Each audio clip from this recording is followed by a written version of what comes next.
سلام كما يصنحوا فتواتن كبراتن تخطاتلتي ددبيت تي في نسعى زدالنا لكم حصرتن واناون زيناتات حزنا لكم قريبنا لنا كتكتاتلونا عند قدمنا بكندي ارسل نطبتاتهم كنفلم አወረዳ ማይቅነጣል ጣቢያ ጎላጉለ እንቴሳን ሐሙሽን ስድራስዋት አደላ መንበር መጠሻ መሬት ተኻይዱ ለሊ 440,000 ዶላር ወጣ አስተገብረሉናው ሕክምና ንሐፈሻ ሆስፒታል አድግራት በሐገዝ ተበርኪቱ ደቡብ ሱዳን ዳግማይና ኩናት ሕድሕድ ከይተመረሕ ተሰጊው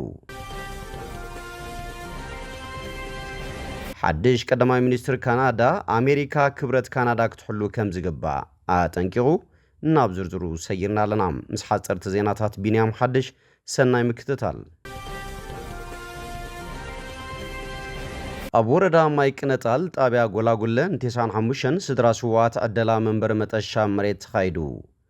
ሓላፊ ቤት ጽሕፈት ተጠቃማ መሬትን ማዕድንን ወረዳ ማይቅነጣል አይተ ክንፈ ይዕበ በመሰረት መንበር ኮሚሽን ሓርበኛታት ትግራይ تسعان حموشن سدراسوات نفس وكفهم كل تميتي كاريمتر متأشى استعدلن تخون كالسالون استرفوا وجناتنا اتمسرحي اتناخيرنا بمقصال او كل انتابعاتنا تقلبنا كل معرفات جغان حربنياتات كنمال إنا كبلو قليتهم وانا محدار وردا مايكنتال ممهر تسفو قبر ماريام بعلوانا تاريخ زخوانة جغنات غالاس هزبي طابع قولا قولا وردا مايكنتال نجغننا تزمتن تقلبو كوان تزير خبام በተጀሚሩ ዘሎ ጅማሮ መንግስት ብዘውርዶ አንፈት ልማዓት አመሰልን ተጠቃምነትን ሓርበኛታትና አበርቲና በመስራህ ጀጋኑ ሓርበኛታት ንኽሕሰሉን መነባብሮኦም ነመቻቸሉን ባይታ ክንፈጥሪና ክብሉ ገሊጾም ላሊ 440,000 ዶላር ወጣ ዝተገብረሉናው ሕክምና ንሓፈሻ ሆስፒታል አድግራት በሐገዝ ተበርኪቱ بمتحوار عالم لغت كال حاجزناو تحكمنا نتغراين بروجكت كيرون لعلي 440,000 دولار وزا استقبرلوناو تحكمنا نحفش هوسبيتال عدقرات بحاجز تواهيبو لهم أبا أمريكا زنبرو تغارو أبالات بروجكت كير مس عالم لغت كال حاجزناو تحكمنا نتغراي بمتحوار بلعلي 440,000 دولار سعدقناو تحكمنا أبركيتهم زلو أتحابر تعلم لغت كال حاجزنا وتحكمنا نتغراي ويزورو ترحاس وبتن ايتي ميكيلا قبرون اتحاجز حصرتنا وتحكمنا نمكلال زعلم مخانو ابريهم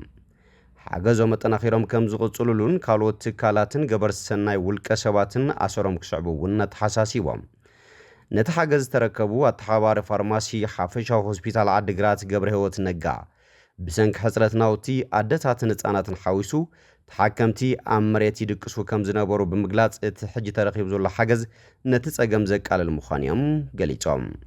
اتحاجزنا وتحكمنا كاوزا اكساب حافشا هوسبيتال عدقرات نخاطو ينفورسي عدقرات حاجز كم زقبر زقلتو دين كوليت عنا ساينسن حكمنا نتي ينفورسي دكتور يمانا قبر مريم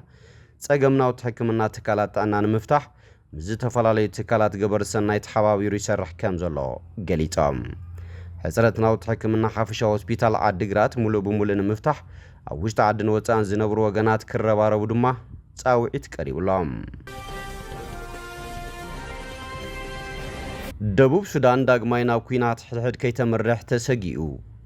اب سميناو كفال دبوب سودانن ابرسه كتما جوبان زغاطمه لعل وطري እና ገደደ መጽሎም ህዝቢ بقليل መንገዲ ብረት ክረክብ ከም ዝኽእልውን ይግለጻሎም ኣብ 2018 ኣመንጎ ፕሬዝዳንት ሳልቫኪርን ምክትሉ ሬክ ማቻርን ዝተበጽሐ ስምዕ ሰላም ውን ኣብ ሓደጋ ወዲቑ ይርከብ እቲ ወጥሪ አንጻር ሓይልታት ጻዕዳ ዋይት ኣርም ዝፍለጡ ምስ ሬክ ማቻር ምትሳር ዘለዎም ዕጡቃት ኣብ ዞባ ናዚር ክዋጉ ዝቐነዩ ኮይኖም ብሌተናል ጀነራል ዳቪድ ማጁርዳክ ዝምራሑ መኮንናት ሰራዊት መንግስቲ ደቡብ ሱዳን ወይ ከዓ SSPDF ድሕሪ በቶም ዕጡቃት ምኽርዳኖም بحاجزنا حورات هاجرات عقاب سلام انميس هليكوبتر كوصاب زفتنلو هاند بتاو بستفنو متكعتي نتا هليكوبترن ابررتان حويسو بمولو ام كم استقتلو زتفلالي صبصابات يገልጹም አሜሪካ በሰንኪ አብዶ ሱዳን ዘሎ ወጥሪ ካብ ህጹጽ ረዴት ወጻይ ካሎ ሰራተኛታት መንግስቲ ካብታ ሀገር ኮጹ ህጹጽ ትእዛዝ ሂባላም ሓድሽ ቀዳማይ ሚኒስትር ካናዳ ኣሜሪካ ክብረት ካናዳ ክትሕሉ ከም ዝግባእ ኣጠንቂቑ። ሰራሕተኛ ማእኸላይ ባንክ ዝነበረ ማርክ ካርኒ ንጀስቲን ትሩዶ ተኪዩ ቀዳማይ ሚኒስትር ካናዳ ክኸውን ምዃኑ ብተማሊ ሰንበት ዝወፀ ወግዓዊ መግለፂ ኣመልኪቱሎም። ጀስቲን ትሩዶ ውሽጣዊ ብድሆታት ንምቅላስ ብምባል ካብ ስልጣኑ ክወርድ ድሕሪ ምውሳኑ ማርክ ካርኒ መራሒ ገዛኢ ሊበራላዊ ሰልፊ ካናዳ ንምዃን ኣብ ዝተኻየደ ውድድር ተዓዊቱ። እታ ቀንዲ መሓዛ ኣሜሪካ ዝነበረት ካናዳ ብሰንኪ ፕሬዚዳንት ትራምፕ ከቢድ እዋን ትሕልፍ ኣላ። ብተወሳኺ ካናዳ ኣብ ዝቀረባ ግዜ ሓፈሻዊ ምርጫ ክተካይድ ኣለዋ። ካርኒ ድማ ኣብዚ ዘይርጉዕ እዋን መራሒ ክኸውን እዩ። እዚ 59 ዝዕድሚኡ ካርኒ ኣብቲ 152,000 ኣባላት ሰልፊ ድምፂ ዝሃብሉ ውድድር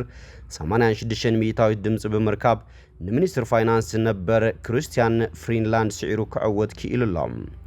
ካርኒ ኣብዚ ናይ ኣባላት ሰልፎም ምትእኽኻብ ንቁጠባና ከዳኸም ዝፍትን ሓደ ሰብ ኣሎ ክብል ብዓውታ ቃሉ ስሚዑ። ንካናዳውያን ሰራሕተኛታት ስድራ ቤታትን ትካላትን ንግድን የጥቅዓሎ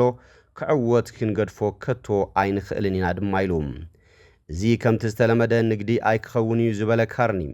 ቅድሚ ሕጂ ዘይሓሰብናዮ ነገራት ክንገብር ክንግደድ ኢና ከምኡ እውን ብዘይሓሰብናዮ ፍጥነት ኢሉ። ትሩዶ ንልዕሊ 9 ዓመታት ኣብ ስልጣን ድሕሪ ምጽናሕ ኣብ ዝሓለፈ ጥሪ ካብ ስርሑ ከም ዘቋርፅ ስለ ዝገለጸ ሊበራላዊ ሰልፊ ብቁልጡፍ ተካይኡ ሰብ ክደሊ ነይሩዎም።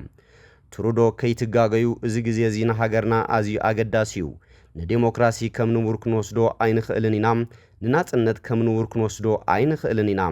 ንካናዳ እውን ከም ንቡር ክንወስዳ ኣይንኽእልን ኢና ኢሉ። ካርኒ ኣብ ፖለቲካ ሓድሽ እኳ እንተኾነ ነቲ ሰልፊ ዳግማይ ኣብ ምብርባርን ምስ ትራምፕ ኣብ ዝካየድ ንግዳዊ ዝርባት ብግቡእ ክገጥም ዝኽእልን ሰብ ምዃኑ እዩ ገሊጹ። ትራምፕ ናብ ኣሜሪካ ኣብ ዝኣቱ ኣቑሑት ተወሳኺ ግብሪ ክውስኽ ምዃኑ የፈራርሕ ኣሎ። ቁጠባ ካናዳ ኣብ ሰደድ ስለ ዝምርኮስ ድማ ክጎድኣ ይኽእል እዩ። ትሩዶ ነቲ ናይ ትራምፕ ስጉምቲ ሕነ ንምፍዳይ ኣብ ልዕሊ ኣሜሪካ ናይ 30 ቢልዮን ዶላር ካናዳ ቀረፅ ኣንቢሩ። ዓወት ካርኒ ብዓይነቱ ፈላማ እዩ። ምክንያቱ ቅድሚ ሕጂ ኣብ ፖለቲካ ተሳትፎ ከይጸንሖ እዩ ቀዳማይ ሚኒስትር ካናዳ ዝኸውን ዘሎ። ኣብ ካናዳን ዓዲ እንግሊዝን ኣብ ክልቲኡ ገጂፍ ዓለማዊ ቁጠባ G7 ሓላፊ ማእኸላይ ባንክታት ኮይኑ ዘጥረዮ ተመክሮ ኣብቲ ምስ ትራምፕ ዝግበር ንግዳዊ ግጥም ዝሓሸ ሰብ ክኸውን ከም ዝኽእል እምነት ተነቢሩሉ ይርከብ። ምስቲ ትራምፕ ንካናዳ ናብ ኣሜሪካ ብምጽንባር መበል 51 ግዝኣት ክትከውን ዝዳሎ ሊበራላዊ ሰልፊ ንካርኒ ከም መራሒ ምምራፁ ተቐባልነቱ ኣብ ህዝቢ ክዓቢ ኣኽኢልዎ ኣሎ።